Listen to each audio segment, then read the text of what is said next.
callejón y sabe bien lo que le va a pasar. Entonces saca su revólver y va a disparar. La policía lo rodea sin tregua, lo busca por ajuste de cuentas y es el sargento que sin vacilar abre fuego y le da. Lo curioso es que antes de morir el león Santillán pronunció palabras ante los oficiales que desconcertados miraban y les dijo: queridos enemigos de siempre, dejo este mundo de dolor. Nunca se olviden que el llanto de la gente va hacia el mar. ¡Oh!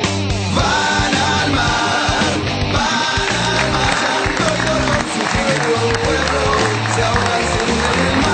Muy bien, señores, acá estamos, nuevo bloque de 678. Recién hizo una intervención interesante Ricardo Foster, después de una crítica también interesante al programa hecha hace algún tiempo atrás. ¿Alguno de mis colegas quiere decir algo respecto a eso? Sí, yo quería aclarar porque Ricardo empezó a hablar y tal vez no mencionamos a qué se estaba refiriendo. Creo que aclaremos, se estaba refiriendo a cuando después de la asamblea de autocrítica de Carta Abierta, Clarín subió los videos de la asamblea y aparecía Ricardo hablando de 678 y diciendo que padecíamos creo que era imbecilidad estructural. Lo dijo por mí igual. No, a mí me parecía interesante señalar que hemos aprendido bastante todos en estos últimos años, y vuelvo a lo que decía Luis acerca de Cintia García y no salirse del eje propio, porque cuando entramos en el eje de los que nos quieren dividir, perdemos. O sea que desde un primer momento, por lo menos mi lectura fue clara, ¿no? Más allá de lo que se pueda decir en una asamblea o de lo que podamos disentir o no con Ricardo o con cualquier otro compañero, me parece que el tema es tener en claro todo el tiempo quiénes peleamos por lo mismo y quiénes nos quieren separar. Y saber disentir, digamos, en ese contexto, no conozco a nadie, ninguno de mis amigos con los cuales, con ninguno coincido 100%, ¿no? No, claro. No sé si alguno de ustedes tiene alguna persona, marido, mujer, no sé, padre, madre, con el hueco, madre... Lo peor es coincidir con la pareja de uno, 100%. Exacto, es imposible. Es imposible. No, yo recuerdo, creo haber dicho, confírmenlo o no, creo que haber dicho que algo que él de algún modo lo dijo, que en el contexto de la asamblea, el fervor, la situación, creo que lo dije, permite o es más probable que uno tenga a veces ese tipo de situación dialéctica, digamos, que no lo haría en una mesa de debate formal. Una asamblea es otra cosa, y yo creo que ese es el contexto. No es lo mismo estar en una tribuna que estar en la platea. Claramente. Terminamos acá, pasamos de tema, muy bien, en este caso, aquí, allá, and everywhere. En este caso, medios versus Rafael Correa, presidente de Ecuador. Ayer en la Asamblea Nacional, Correa habló sobre política y medios, y veamos las repercusiones. ¿Entendieron absolutamente otra cosa de lo que pasó en esa asamblea? Lo vemos. Aquí, allá y en todas partes. Medios hegemónicos versus Correa. Vuelve una de las secciones más queridas de 678. Empecemos por una nueva mentira de Clarín y TN. Respecto del discurso del presidente ecuatoriano ayer ante la Asamblea Nacional, los medios de Mañeto llamaron silbidos a los aplausos. Veamos. Este es el Ecuador virtual de Clarín. Clarín. Correa vuelve a arremeter contra los medios en Ecuador. Habló en el Congreso. Fue abucheado. Correa volvió a atacar a los medios. Legisladores de partidos de izquierda silbaron al mandatario. Correa volvió a atacar a los medios. Legisladores de partidos de izquierda silbaron al mandatario. Legisladores de partidos de izquierda silbaron al mandatario. Legisladores de partidos de izquierda silbaron al mandatario. Y este es el Ecuador real. Estoy convencido de que uno de los principales problemas para el desarrollo de Latinoamérica es la falta de amor por la verdad. Se lo digo con todo cariño y respeto. Se miente en la prensa en nombre de la libertad de expresión. Se miente en la política en nombre de la astucia. Se miente en lo cotidiano en nombre de cualquier cosa. Se miente y se miente. Ecuatorianos, latinoamericanos, tolerancia cero a las mentiras. Para la libertad se necesita de la verdad.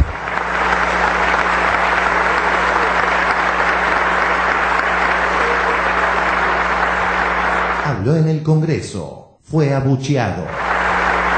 Pero nos dicen que hay que tolerar hasta las mentiras en nombre de la libertad de expresión. Créanme que me parece una barbaridad. Es la serie de gente malsana, que para justificar sus odios, sus amarguras, sus complejos, solo vienen para dañar, para mentir, para desprestigiar, muchas veces cobardemente disfrazados de periodistas, verdaderos sicarios de tinta escondidos detrás de un tintero, y que por llamarle columna de opinión a algo, creen que pueden decir cualquier infamia. Incluso si fuera opinión, tienen que basarse en hechos reales, no en la triste fantasía de sus frustraciones.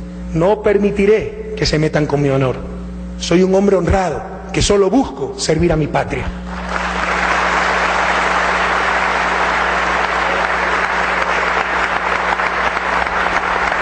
Habló en el Congreso, fue abucheado.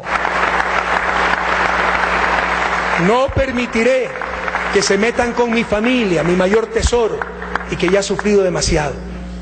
Y no permitiré que se metan con el 30 de septiembre, donde manos criminales asesinaron a 5 compatriotas e hirieron a cientos más.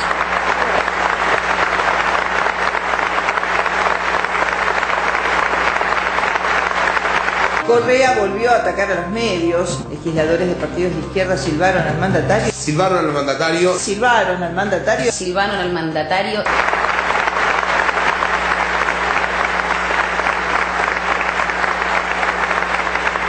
Ante cualquier infamia sobre estos 3 aspectos, responderé con la ley en la mano.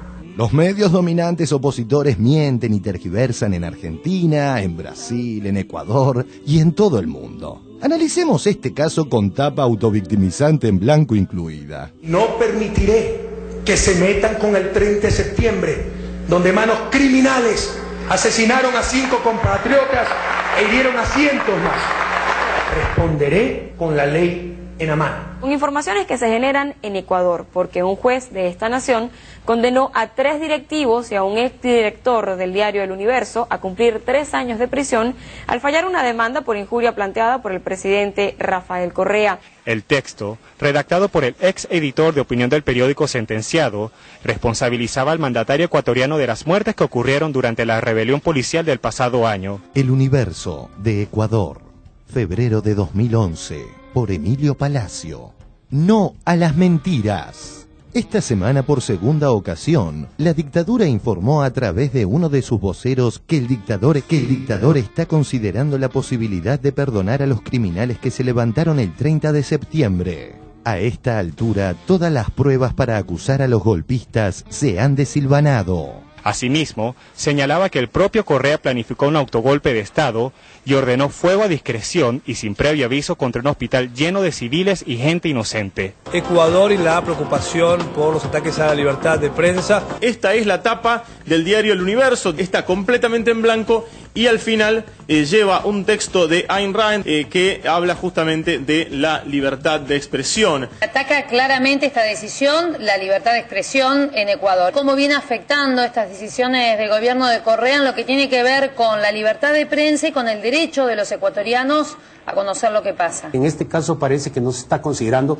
desde cierto sector empresarial la obligación de asumir este derecho con responsabilidad. Es decir, a nombre de yo no puedo acusar a nadie si no tengo las pruebas suficientes. No puedo decir, hey, tengo libertad de expresión, libertad de prensa o libertad de opinión y acusarle de narcotraficante, delincuente, ladrón, asesino, etcétera, etcétera, a alguna persona sin justificación. Como cierre, la frase de Rafa que 678 convirtió en bandera.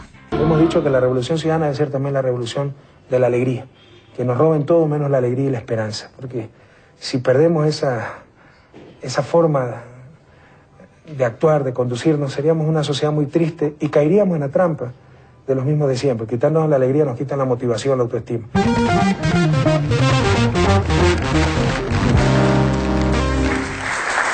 Bueno, a ver, Ricardo, a mí me llama la atención esto de que un presidente en una asamblea esté hablando de su preocupación profunda sobre la verdad, que es muy interesante ese planteo frente a todos los legisladores y que le mientan. O sea, que la consecuencia atrás de esa búsqueda sea la reproducción otra vez de la mentira. Es una paradoja increíble. Sí, yo creo que si nosotros retomamos lo que pasó en Argentina, el 2009 fue un año, la verdad, extraordinario, porque se logró abrir la caja de Pandora del funcionamiento de la corporación mediática, se habilitó una discusión pública, se lo hizo recorriendo democráticamente diferentes ágoras del país, y sobre todo lo que se puso en evidencia es que los grandes medios de comunicación concentrados defienden intereses muy duros, muy fuertes, entrecruzan intereses propios con intereses de otras corporaciones, fijan agendas, fijan política, construyen opinión pública, y en el mundo del capitalismo neoliberal son un núcleo decisivo para sostener un proyecto y un modo de organizar la vida de la sociedad y de generar lo que yo llamaría un sentido común que precisamente hoy está quebrándose, porque ese sentido común se choca con lo despiadado de una vida social formateada por el universo neoliberal. Y los grandes medios de comunicación siguen siendo expresión de eso. En América Latina es clarísimo, en Ecuador, en Bolivia, en Venezuela, en Brasil, en la Argentina, y la verdad, el concepto de libertad de expresión yo creo que nunca fue tan defendido en nuestras sociedades como en estos años por aquellos gobiernos demonizados por los propios grandes medios concentrados. Esa es la paradoja. A ver, Barra. Bueno, es interesante ver que esta asamblea, lo que había pasado, los aplausos, se veía por Telesur. Ahí está muy claro por qué Cablevisión no tiene Telesur. O sea, para poder seguir diciendo y mintiendo como quieren. Por otro lado, a mí me parece excesivo que un tipo que escriba lo que escribió pueda llegar a ir preso. La verdad que no me parece una pena que pueda llegar a funcionar como un control sobre el funcionamiento de la prensa. Ni tampoco me gusta el tema de las multas, que creo que acá la nueva ley contempla el tema de las multas. Yo creo que todo lo que suceda en el campo de la expresión gráfica o de lo que fuera, tendría que resolverse ahí. O sea, me imagino, por ejemplo, una tapa de un diario donde un juez pueda determinar, un juez o lo que fuese, que determine esto, que en la tapa del diario diga, bueno, este diario incumplió las normas, las leyes, que se coman una media tapa durante una semana con ese tipo de carteles y que no haya dinero en el medio, ni haya probation, digamos, que hagan como probation, en realidad por falta de responsabilidad periodística. Pero bueno. A ver, ¿vos qué pensás, Luis, sobre esto? Sobre las regulaciones, no decimos sobre la posibilidad de regular, que es lo que empieza a aparecer, o la posibilidad de no regular, digamos.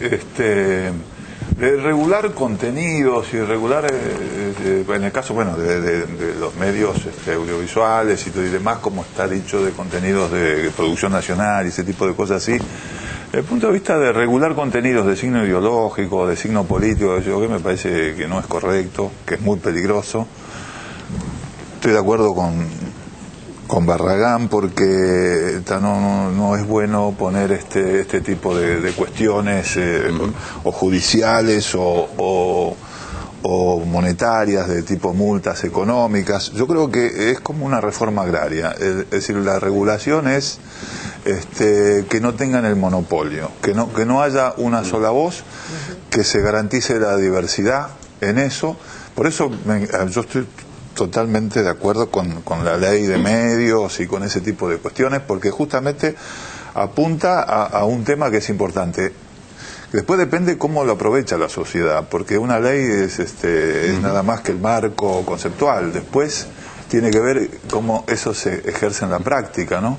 Pero es muy importante eso de que no es prohibir, sino ampliar. Sí. Es la cuestión fundamental como para que esa relación entre medios y sociedad porque es un límite muy frágil entre la prohibición ejercida por un determinado gobierno y la ampliación de esa prohibición que después se puede llevar puesto al propio concepto de distribución libre de las opiniones, ¿no? Pero lo que decía Foster hace un rato me parece que es interesante respecto a la diferencia en un medio de los grandes medios con un gobierno popular.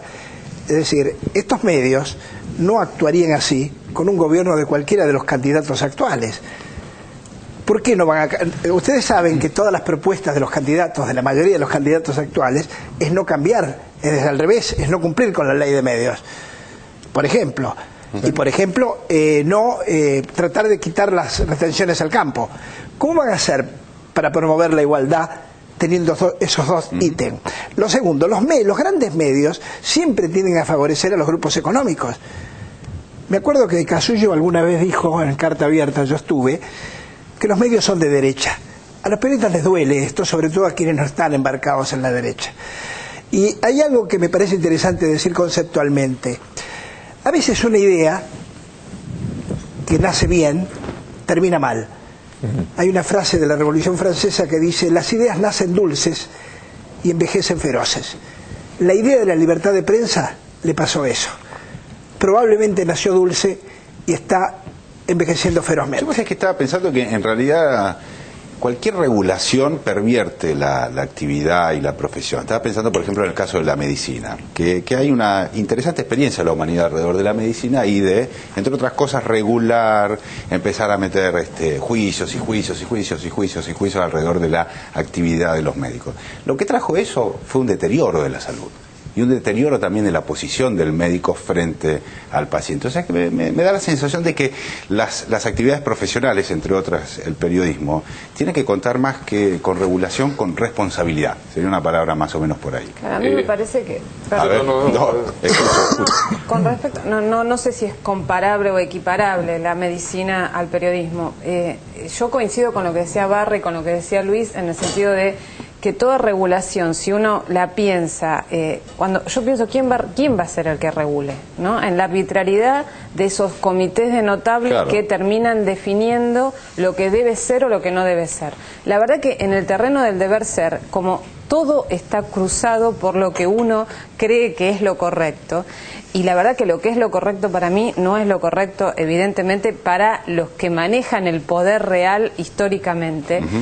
Se corre un grave riesgo de terminar perdiendo mucho más de lo aquello que se quiere beneficiar. Entonces me parece que en esta posibilidad de reparación, porque en definitiva la justicia lo que trata es de reparar algo que se ha dañado, es mucho, o sería mucho más contundente exigirles lo que en su momento le costó la carrera a Ricardo Laferrière, ¿no? Al senador radical en los albores del alfonsinismo, que era el derecho a réplica, ¿no? Cuando vos te decían una barbaridad como la que veíamos que dijeron sobre Correa, si ese medio no lo rectifica, no se ve obligado a desmentirse, me parece que cualquier sanción termina beneficiando a aquellos que en ese caso dicen, bueno, están censurando, cuando en realidad lo que le están exigiendo es un compromiso mínimo con la verdad. Ahora, igual hay una línea roja entre la libertad de expresión y la apología del delito, porque si recordemos que hubo un intento de golpe en Ecuador, que hubo 5 muertos,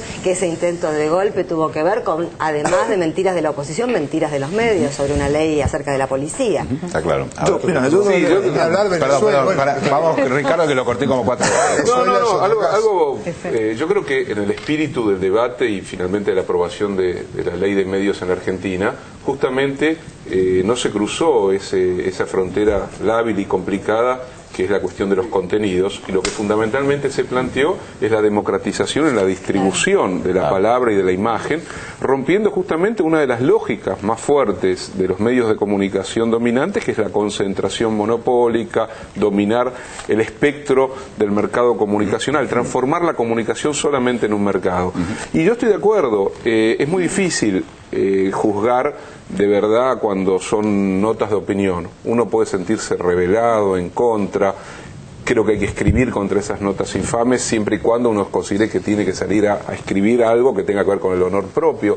Pero ahí es muy complicado ese escenario, porque traspasando ese límite se puede acallar la lógica misma de la distribución más libre de la palabra, ¿no? Yo te quería decir una cosa. Es decir, en estas sociedades donde los medios tienden a tomar tanta importancia, digamos, la herramienta que los ubica en ese lugar es que se toma la palabra de los medios como palabra santa. Lo que hay que hacer es desacralizar la palabra de los medios. Y por eso es tan importante diversificar la palabra. Y en ese sentido cualquiera va a poder decir cualquier cosa, porque esa es la verdad, es la realidad. Es que no somos los periodistas, no somos santos, los medios tampoco. Decimos lo que nos parece y lo que vemos, y siempre lo hacemos atravesados por nuestras realidades. Claro, habrá que ver si decimos lo que queremos. No existe. Y ese es el lugar que hay que poner a los medios. Señores, vamos a un corte, ya volvemos.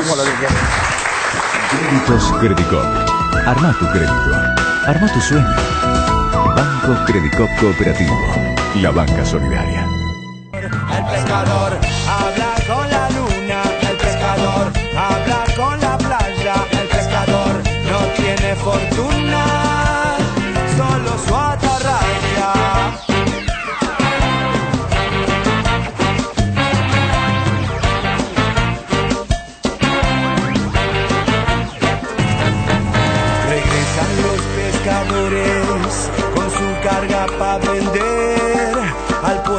sus amores? ¿Dónde tienen su querer?